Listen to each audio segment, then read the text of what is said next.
Hello and welcome to Attacking Third, a CBS Sports Soccer podcast. I'm Sandra, and I lead NWSL writer for CBS Sports. Joined today, as always, by my colleague and co-host Lisa Roman, broadcaster and analyst for CBS Sports. On today's segment, we are going to give you an NWSL weekend recap. We're going to go through the standings of the Euros as well. But before we get into all that, we've got a quick reminder for everyone. Thank you all for joining us live. We are available as video. Subscribe to us at youtube.com/attacking third for previews, recaps, exclusive interviews, and whenever we go live. We also want to remind you all that we are nominated for the Best Female Hosted Podcast category in the People's Choice Podcast Awards. We appreciate everything you all do for us, including sticking around here on the live while I'm driving back from a game. And we hope that you enjoy our show enough to nominate us and to advance to the final round. So go ahead and nominate Attacking Third at podcastawards.com/app/sign up. And then you can toggle down to the female hosted podcast category. The whole process takes less than 60 seconds. We really do appreciate it so much. And thank you all for sticking around. Quite frankly, it's been a busy week for both Lisa and I, and obviously this weekend as well. I'm sure you all heard her on a couple calls for the games. I was at the Chicago Red Stars game, covering that locally, and here we are, reunited again, together again. Lisa, how you doing? Together again. I'm good. Still in my hotel room, but hopefully making it back tomorrow to my home studio in Philly, because we've got Mexico USA tomorrow. But yeah, you're exactly right. Busy weekend, and WSL was a little crazy. Like there was some crazy things that happened this weekend, and we expected that, right? Like heading into a weekend where there's huge rivalries, the San Diego, Angel City, also OL Reign, Portland, and missing international players. But we don't like to say missing. Well, I personally don't like to say that they're missing players. I mean, they are. But it's an opportunity for so many other players. I mean, you look at some of the goal scorers we saw this weekend find the back of the net. Like, that's huge for this league and for these players. So definitely chaos. Chaos, especially today's games. We're recording this Sunday night, and there's 3 matches today, and 2 of them at 6:00, and chaos. We're gonna get into all of it, but how was your drive home from the Chicago game? Chaos. I mean, it's that stuff spills into the drive, right? I mean, it's real summertime shy vibes out here in the city. Everyone's always out during this time of year, and it was a very busy weekend out here as well. There's a lot of action. There's always stuff going on in the summertime in Chicago, but probably the biggest one, right? WNBA All-Star game was taking place on top of a Red Stars game tonight. I believe there was some baseball taking place in town as well, and at least a dozen different neighborhood street fests going on. So it's quite the journey to get back home, but here I am, and I'm really excited and ready to talk about some of these games at Chicago, watching the Red Stars take on North Carolina, keeping OL Reign, Portland Thorns on my other device while in the press box. It's a never ending gig, right, Lisa? You got to have eyes on every single device that you've got. But we're going to go through some of these games, because I got to tell you, Lisa, I could not wait to get back here to talk about these games with you, because I could not wait to come back on here and be like, let's talk about how incorrect we were on some of these games for our picks. I was like, oh boy. I agree completely. I was talking to some of the play-by-plays I worked with this weekend, and I was reading off my picks for the weekend. And on Friday afternoon, they're like, yeah, these are really good picks. Like, good job, Lise. I was like, nice. Rudy Kazudi, good stuff. Yeah. And then come Sunday night, I was like, whoops. Nope. These were bonkers. That's what I mean. Chaos ensued across the league. And it's so good to see. So good to see the chaos. I know normally when we do this and we hop on here, we go through games that are probably the most freshest in everybody's mind. So we're going to keep it moving with that as well. Sunday had the triple header of matches. Lisa, let's start with Washington Spirit in Kansas City. I'm sure folks in the chat were familiar listening to the game, if they were listening to the broadcast on that. Tell me the picks and then what we had going on in this game, and tell me what you thought of this match on the call. So we both had draws for this one. Washington came into this match and they haven't won a game since May 1st, the opening weekend of regular season. That was before the Challenge Cup, right? It was the weekend before the Challenge Cup final. And Kansas City, meanwhile, they're on this unbelievable streak of 5 undefeated games. And this was their first back-to-back win in a regular season. I mean, granted, only 2 regular seasons, but still huge for Kansas City. We both had draws coming into this one. And honestly, until the end of this game, right, that's like what we were looking at is just a pair of draws between these two sides, because the goal did not come from Cece Kaiser until the 63rd minute, second half action. And Kaiser actually came in off the bench. So a little bit of like a movement there for Matt Potter's side before they end up getting the goal. And just like so many new faces, which is pretty fun to watch and see different things change. Anna Helferty back after she spent time with the U23s. She's back with Washington. Tara McKeown back. She had a great game. I was really impressed with McKeown and what she was able to do in the front line with Washington. But I think Adie Franch was the best player on the field. Her saves tonight were tremendous. She ends up saving a penalty kick. It was a great save, and then it's rebounded back into the area, and she jumps on it again. This was towards the very, very end of the game when Washington was doing everything to equalize, and they had their opportunities, but Kansas City comes out on top with just one. They probably could have had 2, maybe even 3 throughout this match, but it did not end in a draw like both of us predicted.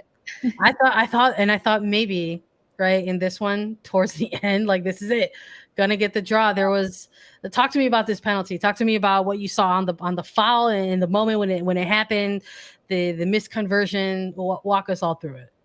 So this was towards the end of the game. I'm actually going to pull up like the match summary here so I can see it. Okay, 93rd minute, right? Stoppage time for Washington Spirit. That's happened.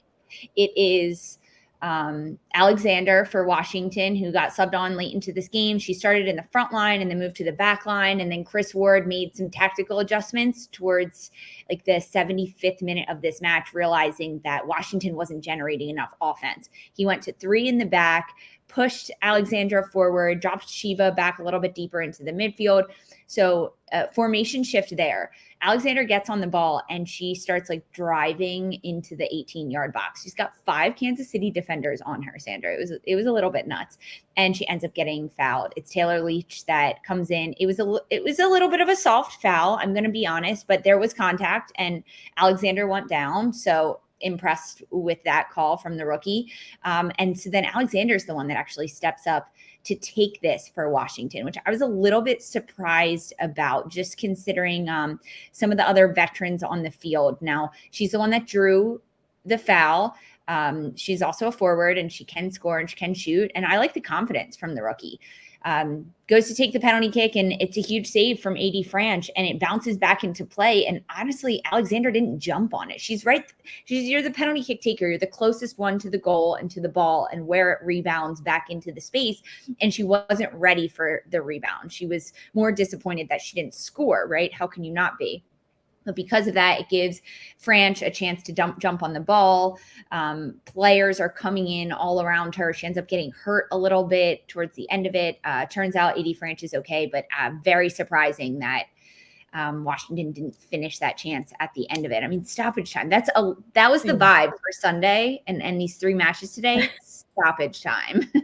Yeah, no, seriously, you're correct. I felt this was the one for me for my Sunday, right? We're talking about triple header. So I'm like, yeah, I definitely got to get some of this game in before I dipping off to go cover Chicago, North Carolina. And I just felt there were some moments here where the Spirit were really playing themselves into this game. And I had wondered, like, yeah, this is going to be the draw that we actually get correct. And it just didn't happen for this team. And it's just part of, I think that's just part of the story of the 2022 Washington Spirit this year. Unfortunately, there's this window of time right here in July where there's a lot of teams who are all in similar positions, right?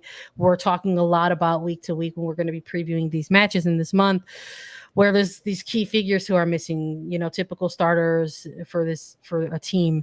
But when you're talking about that with Washington Spirit, you're talking about more than their starting 11, quite frankly. You're talking about more than half of your players who would typically start a match like this gone, absent for this month. And so maybe that, obviously we talk about how that's opportunity for other players in the pitch. And again, I thought that there were moments for this Spirit side where you kind of really saw like a bit of their depth kind of come through and sort of lead them a little bit through this game, but just unfortunate to just not see them be able to kind of capitalize on that at the end. And it's another tough result for them, quite frankly. And I just wonder if it's a crucial time right now for a lot of teams. They're hitting this sort of halfway mark of their season. And I know we're going to talk about that a lot with a few teams, and we're probably going to continue to talk about that in the build up into next week as well.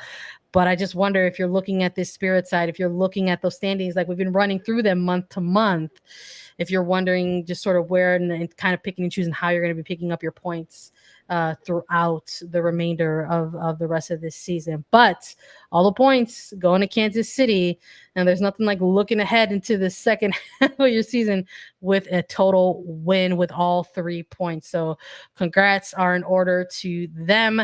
Let's go on to the next match that kicked off this Sunday with Chicago Red Stars versus North Carolina Courage. And Lisa, let me tell you, it didn't end, I think, the way that people anticipated how it started. So the finish was not reflective on the start in this match. But before we get into the deep dive on this one, and before I talk a little bit about being at the game, remind everybody what we had in this one. So for Chicago, North Carolina, we both had Chicago getting a win.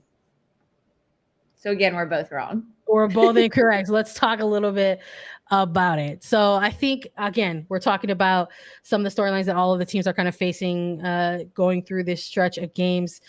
We talked about personnel that were probably not going to be available for this game. And then we got confirmation with those availability reports. When I saw somebody like a Denise O'Sullivan, who was also going to be unavailable for this team, I was like, oh, geez. I'm like, I was like the meme. You seen that meme where it's like you went from worse to worse? Or I was like, oh no.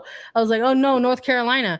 But being at this game, watching this game live, oh my goodness, this was all North Carolina in this match. I think they had Chicago pinned in their own half for at least the first solid 6 minutes of this game. Absolutely on the front foot, high pressure, and Chicago looking a little bit disjointed at times. Passes were not connecting, a little concerning of the distribution there from Emily Boyd. There was a lot that was going out towards the sidelines versus up and away, and trying to connect with players. So it almost sort of felt like, because of some of the pressure from the North Carolina side, it just kind of wrecked up whatever game plan that Chicago had going into this one, which a lot of this season, the 2022 version of the Chicago Red Stars has been about, retaining possession and ensuring that they build through that and get results based on keeping the ball. But they had difficulties doing that in this one towards the beginning of it. Now, towards the latter stage, for me, Lisa, this game,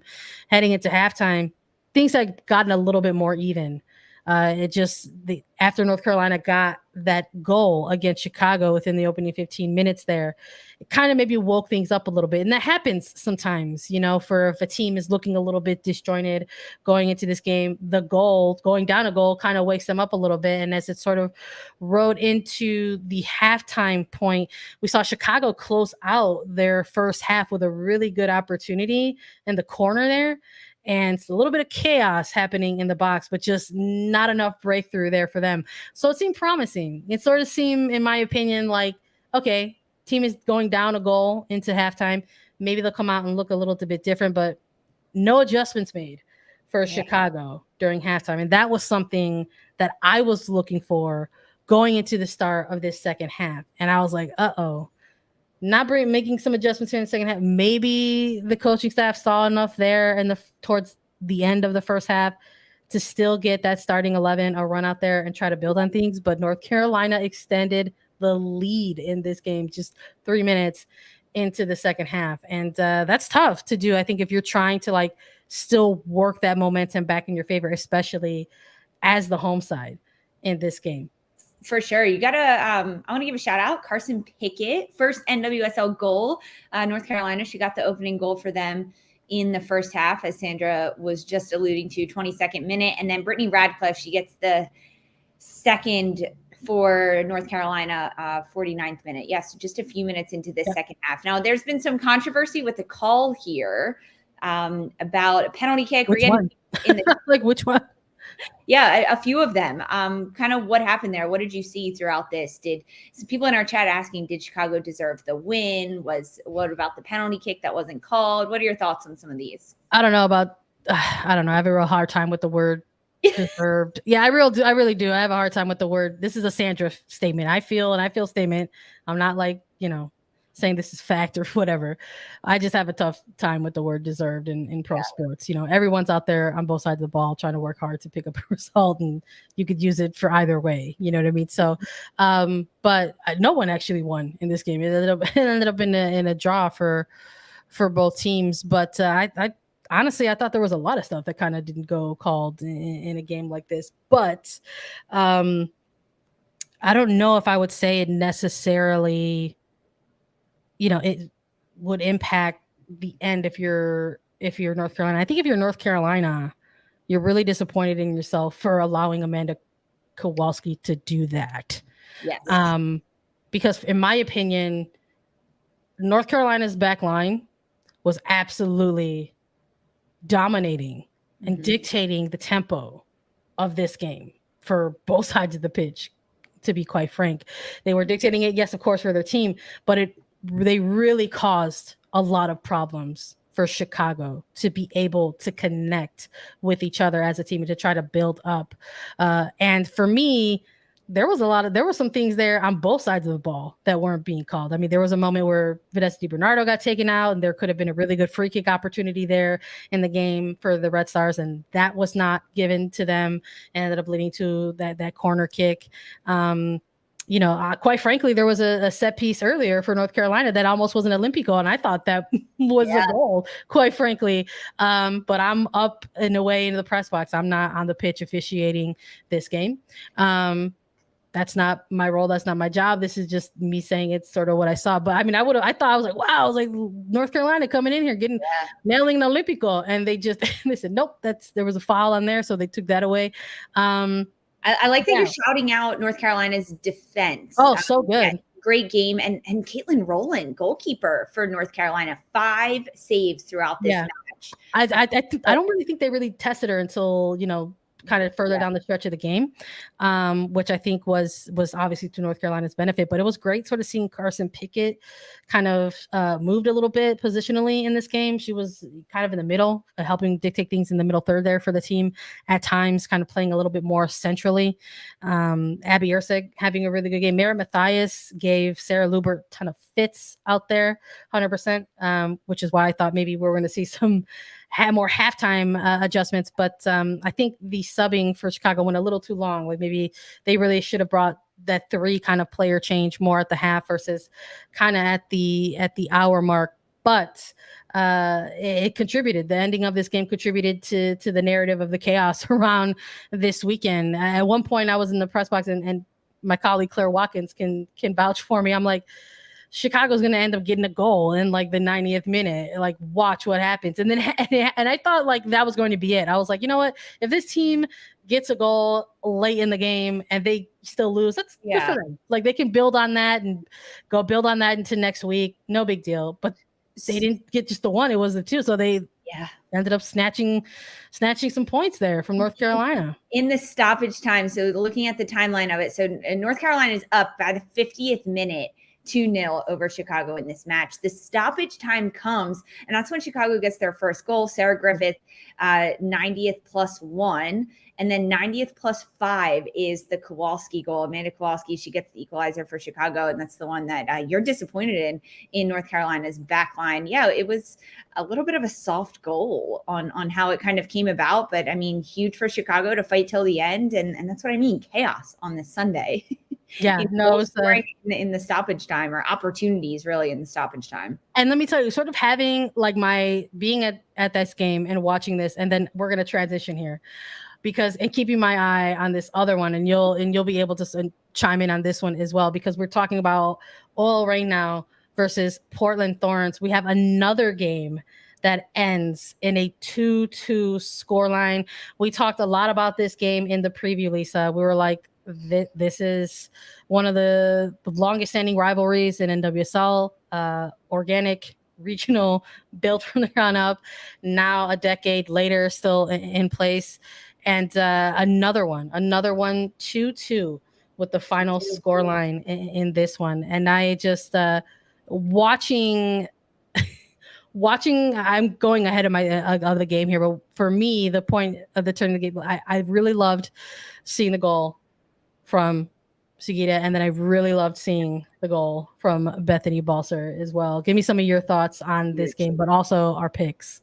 Picks. We both had OL Reign taking the win in this one. It was home for them. I played at Lumen Field, but when you looked at the availability reports for these sides and looking at everyone that OL Reign was missing, they've got so many internationals, which forces change upon Laura Harvey that maybe she wouldn't have had, with like Sydney Miramontez starting in the outside back position because Huerta is gone. She's with the U.S. team.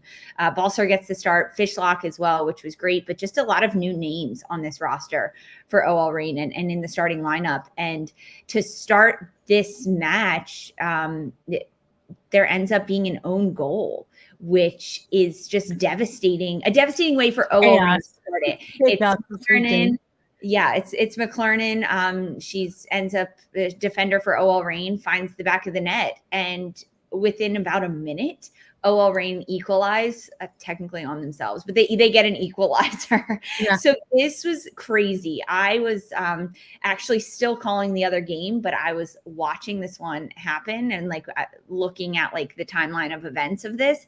And at 15 minutes, I was like, this game is 1-1. Holy cow, we've got a lot coming for us in this second half. There's a lot of good soccer. Portland controlling so much of this game though, and owning a lot of it. The goal from Hina Sugita, just fantastic in the 60th minute.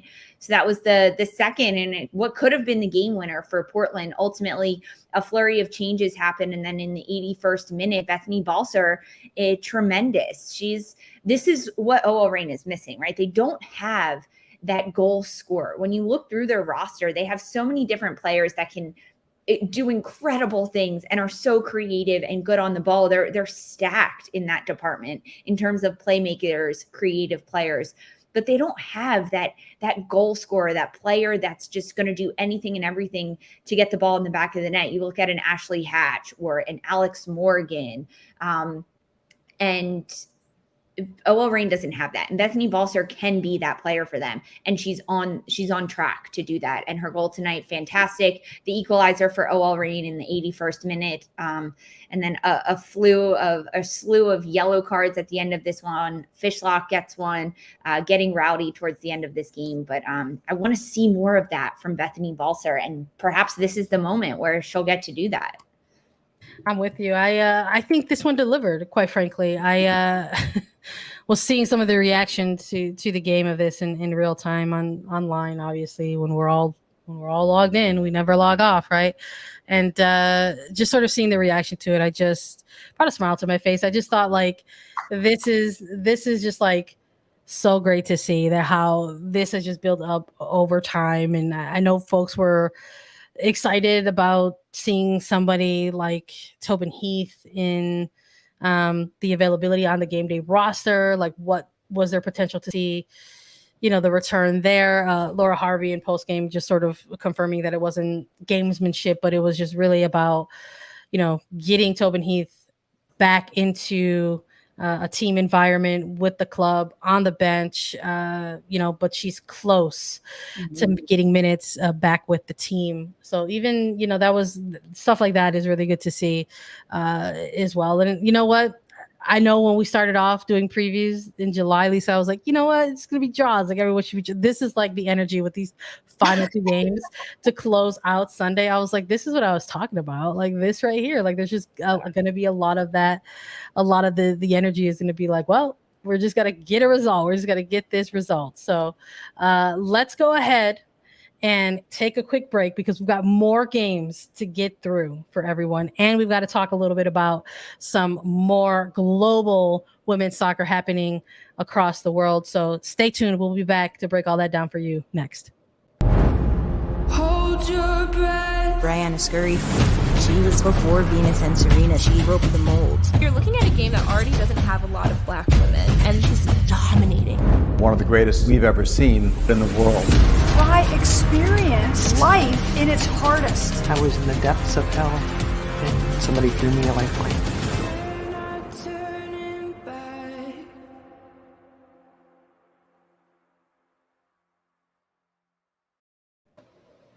Folks who are going to be listening to this via podcast, if you're listening to the podcast, we played the only trailer.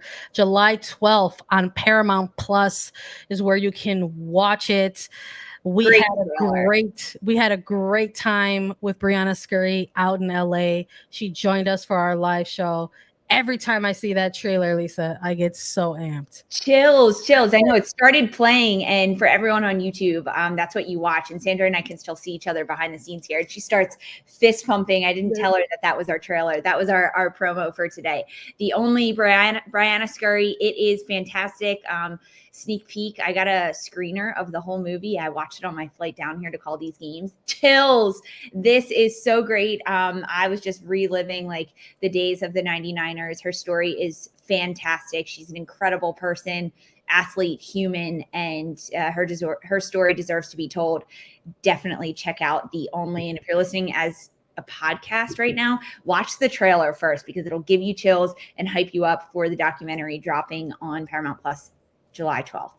Yeah, can't wait for everybody to take a look at that and just know what we're talking about, basically, and just say that just know that it's incredibly cool to sort of see that. Worth it. Just finally see that kind of come to light. But we've got a few more games to break down for everyone here, and a few more predictions that we may have gotten correct or may have gotten wrong that we got to go through. Let's take it back into time. Let's go to Friday's matches with Orlando Pride versus Houston Dash.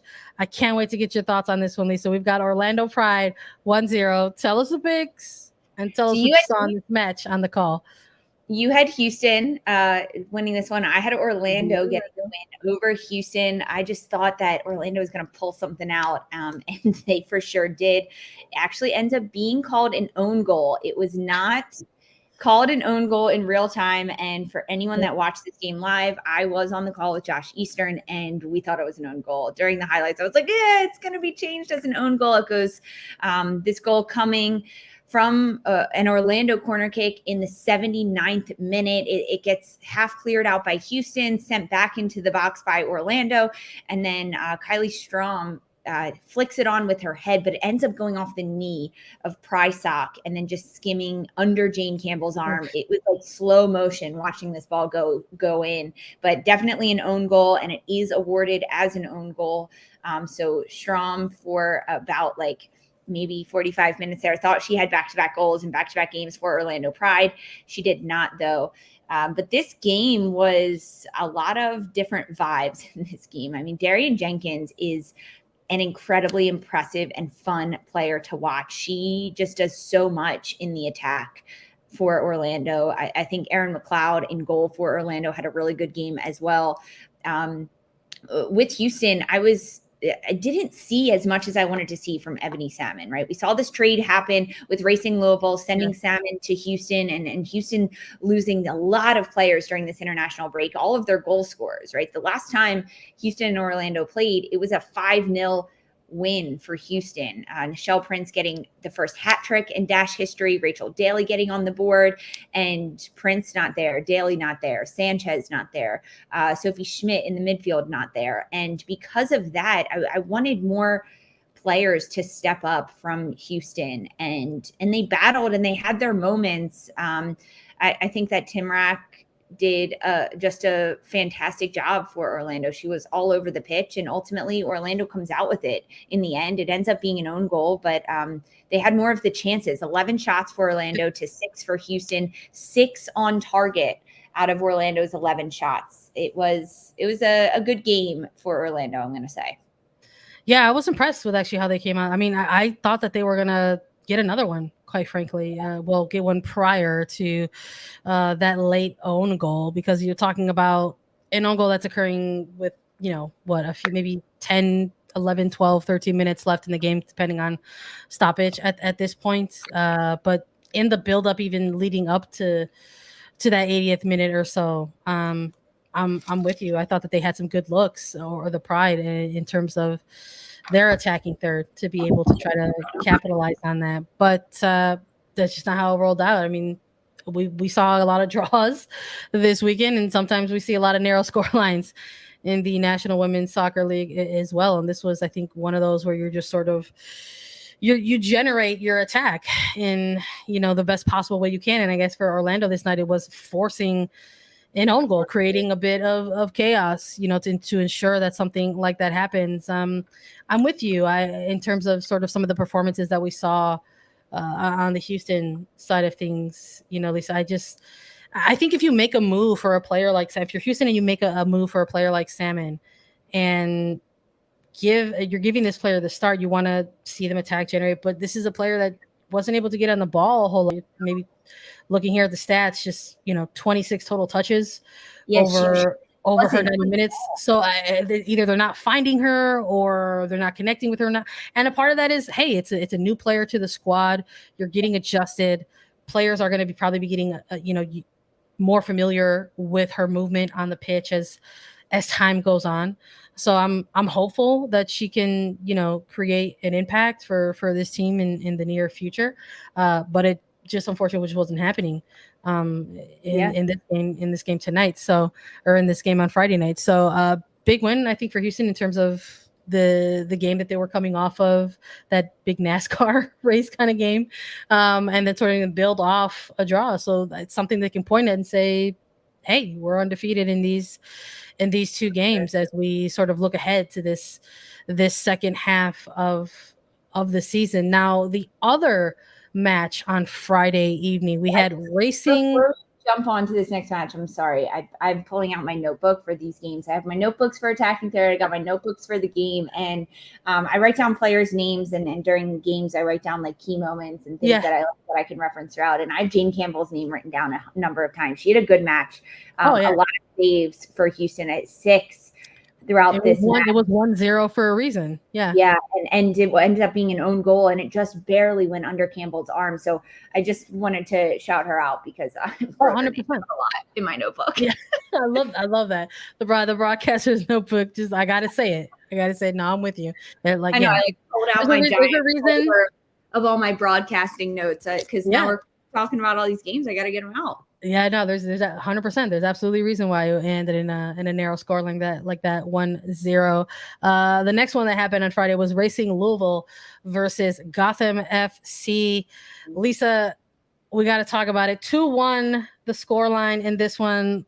Remind the folks of our picks, and let's talk a little bit about this game. 8 yellow cards in this match. That's the stat I'm going to start with before I give everyone our picks. Thank you.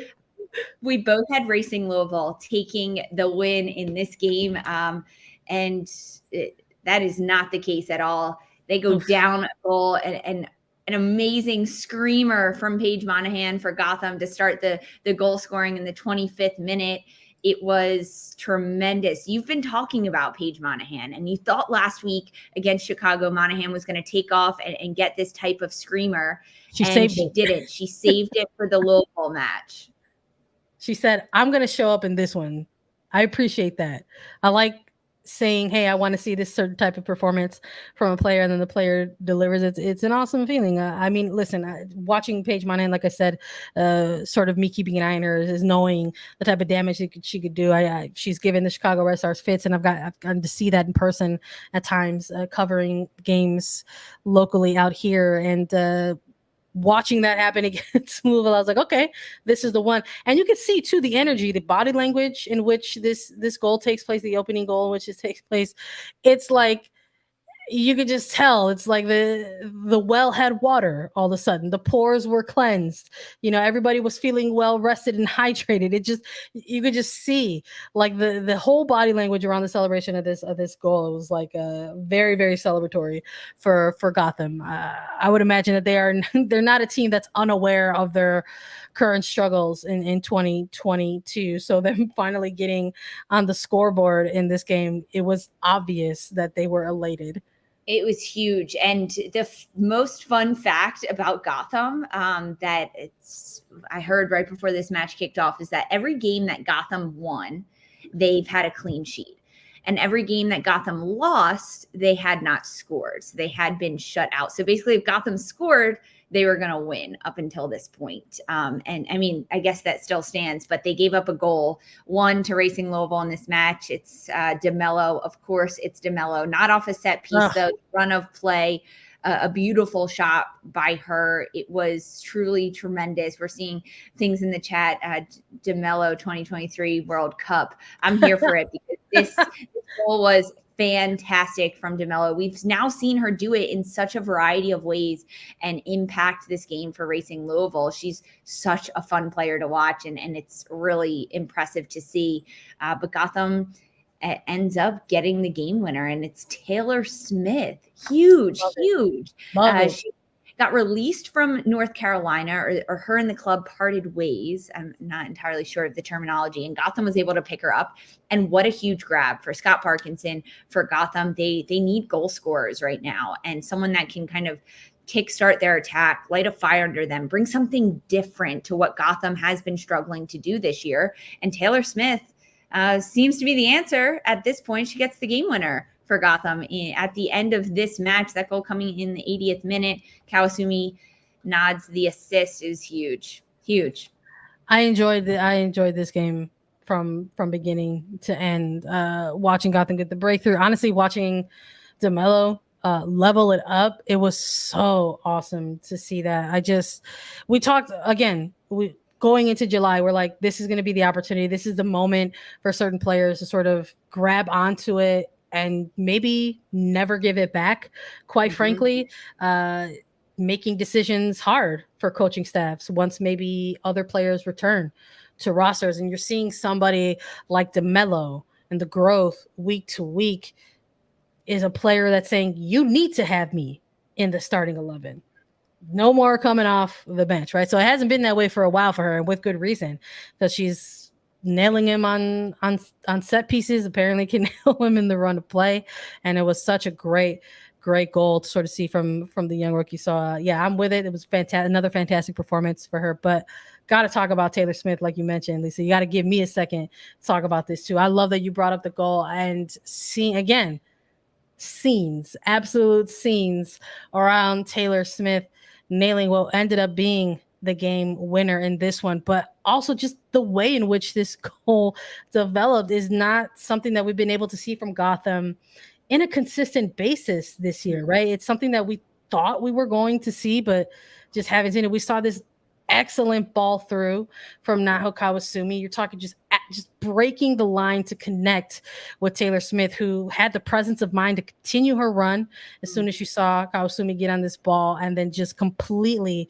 clinical with the finish and nailing it at the end. Delightful. This might have been my favorite match of the weekend, except they were all fantastic in their own respective ways.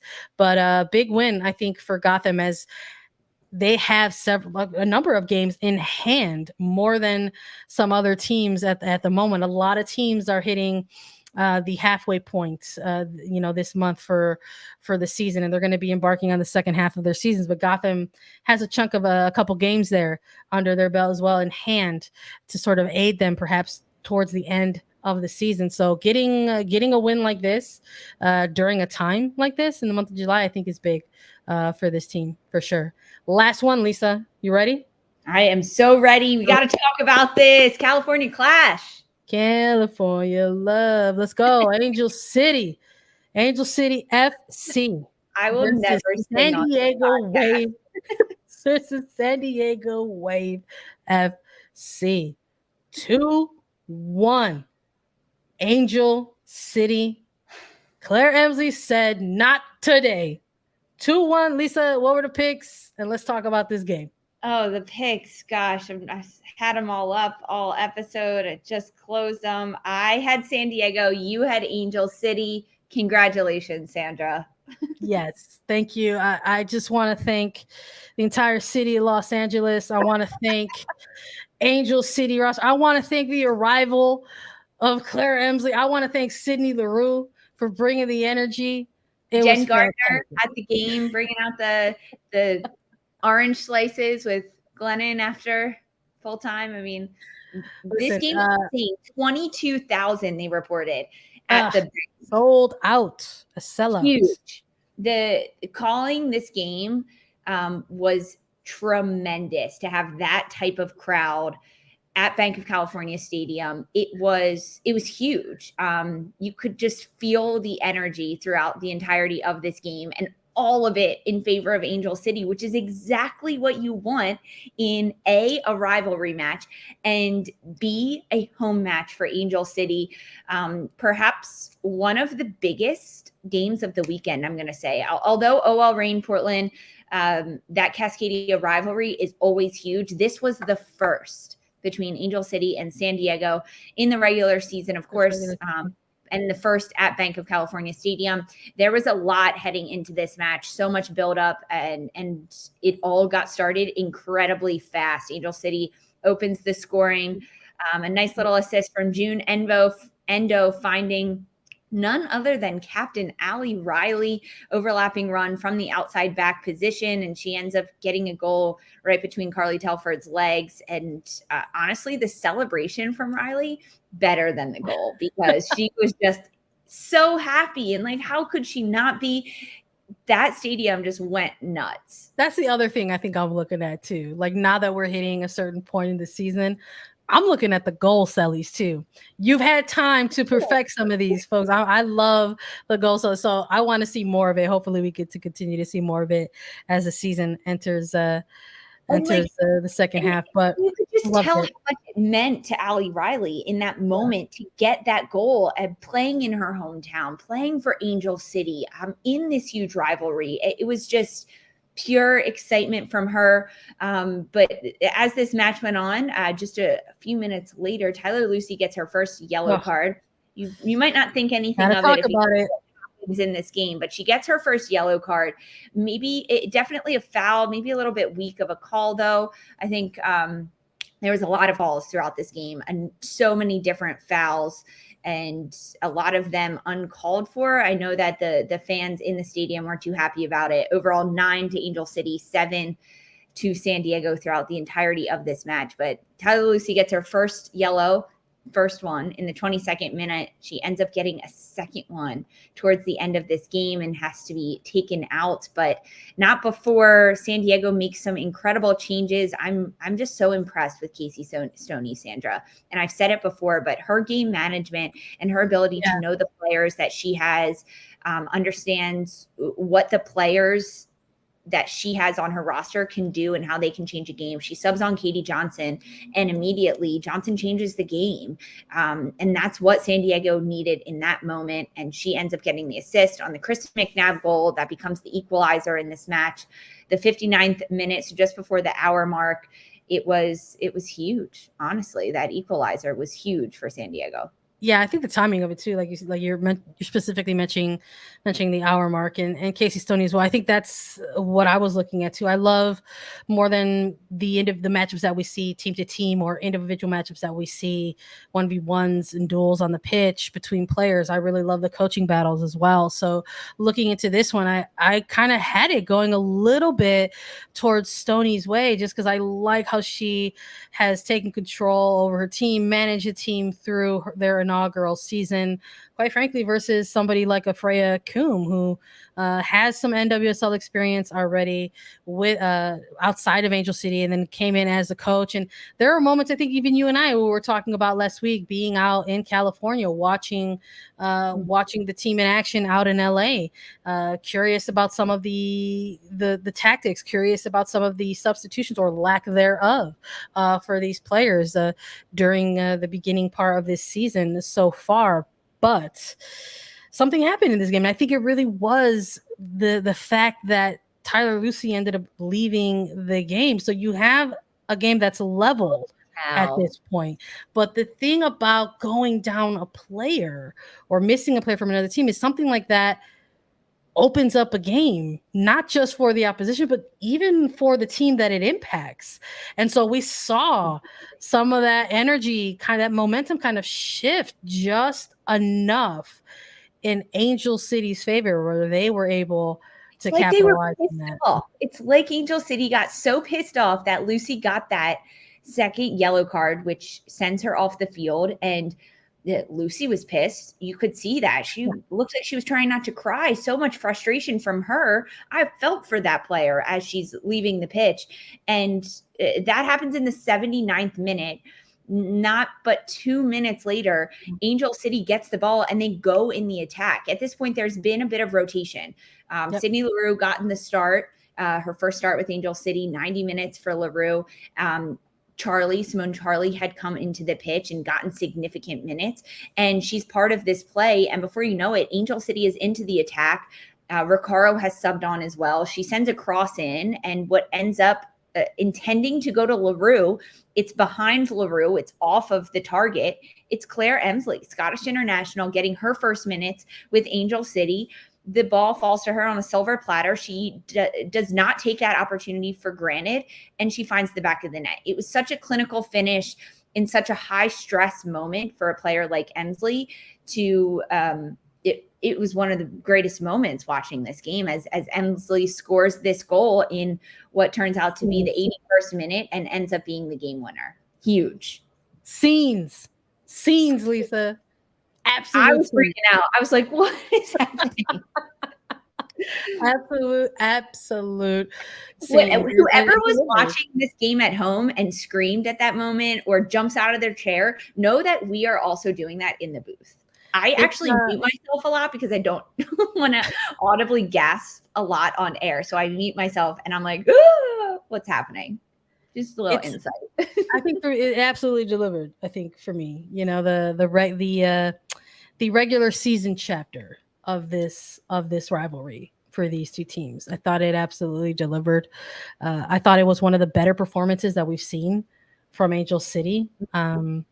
In their very brief history in an NWSL regular season, 11 games under their belt for them, and fish again, like one of the teams that we're talking about officially at the halfway point of their season. And I just thought you could just sort of see this sort of mentality, the will to sort of lock in and sort of play through the 90 minutes is really, really shown through for them. And obviously you have to note the sort of 12th player behind them in that sellout crowd. So I thought it absolutely delivered. And this is the moment we talk again. We're ending out with this game, and we'll just reiterate this. These are the moments that we're talking about. This is the areas in which you have to remind yourself that this is a certain time and point in the season. There are players missing in every single game on both sides of the ball. So you play the game in front of you and you play the opposition in front of you. And that's what Angel City did. And someone walked away with the win. Someone walked away with a loss. So it's something that we're going to keep an eye on. I think moving forward, I think because there was such a highly competitive game in this one and such an exciting game, I think it's something that we'll keep an eye on in the future, and probably a game that folks will want to see on network TV, or live and in person, one of those games that people circle on their calendar and say, this is, if I can only go to one game a year, maybe this is the game that I want to go to. So delightful to see these two teams go at it. And let's, for fun, that closes the chapter on NWSL weekend, but there's a lot of soccer happening across the globe, quite frankly. We have been doing a lot of coverage of the CONCACAF W Championship. If you're joining us live, reminder that the group stage finale will be taking place on Monday, tomorrow, mañana. So tune in to Paramount Plus to check out the final group stage matches there. But there's a ton of other things going on around the world. There's AFCON, there's Euros, there's Copa America. Everyone's in action. But Euros has also been providing some exciting stuff, Lisa. Let's maybe just to keep folks informed in case they haven't been able to tune in, maybe let's run down some of these results for them. For sure. I would love to, because if you're not watching the Euros, you're frankly missing out. Our very own Lori Lindsay has been on the call for a number of them. She'll be in studio tomorrow, Monday, so you can catch her there. But a number of different situations. There's 4 groups in the Euros. I'm going to start with Group A, right? We're just going to start at the top with this one. Norway, England, Austria, and Northern Ireland are in this group. And to start things off, Norway beat Northern Ireland 4-1. But I was really impressed with England and what they were able to do. Now, they are the host country in this one. So coming out with a 1-0 win over Austria may not seem as impressive to some casual fans, but being the host nation and being England and having get their first win, right? There's a lot of nerves. There's a lot of pressure. We've seen it with CONCACAF and Mexico hosting that W Championship. So for England to get the win, 1-0, a shutout over Austria, that's huge. So Norway number 1 in Group A at this point, and England number 2. Do you want to take Group B, Sandra? Yeah, sure. I could take Group B. Let's take a look at Group B because we had some bangers to open up the match day in Group B. Germany, Spain, Finland, and Denmark all repping Group B. We've got Germany with a 4-0 win. We got Spain with a 4-1 win, respectively over Finland and Denmark. Listen, I gotta say, Spain, a lot of attention with Alexis Putellas, who's unavailable for this Euros, went out and did the thing. When you have a player like Bonmati, I mean, I think you're always going to be in it. In Germany, though, just to talk about them a little bit, really excited for this team. They're a young squad, I think, putting it together at the exact right time. So I'm excited to sort of see how they continue to play out their Euro. So a lot of bangers. Go check out the highlights if you haven't been able to check them out just yet. How about Group C, Lisa? That had a lot of action too. Some action in Group C for sure. Germany is, man, a powerhouse. Germany's defense is really fun to watch. It's the soccer in the Euros right now I'm like geeking out about it. But Group C, we've got Portugal, Switzerland, Netherlands, and Sweden.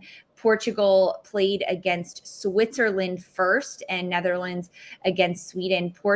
Sweden, that game ends in a 2-2 draw. And then Netherlands, Sweden, a 1-1 draw. So Portugal is technically at the top of the standings, tied with Switzerland because of that 2-2 draw. And the Netherlands, Sweden fill out the bottom of that one. So this group is pretty tight.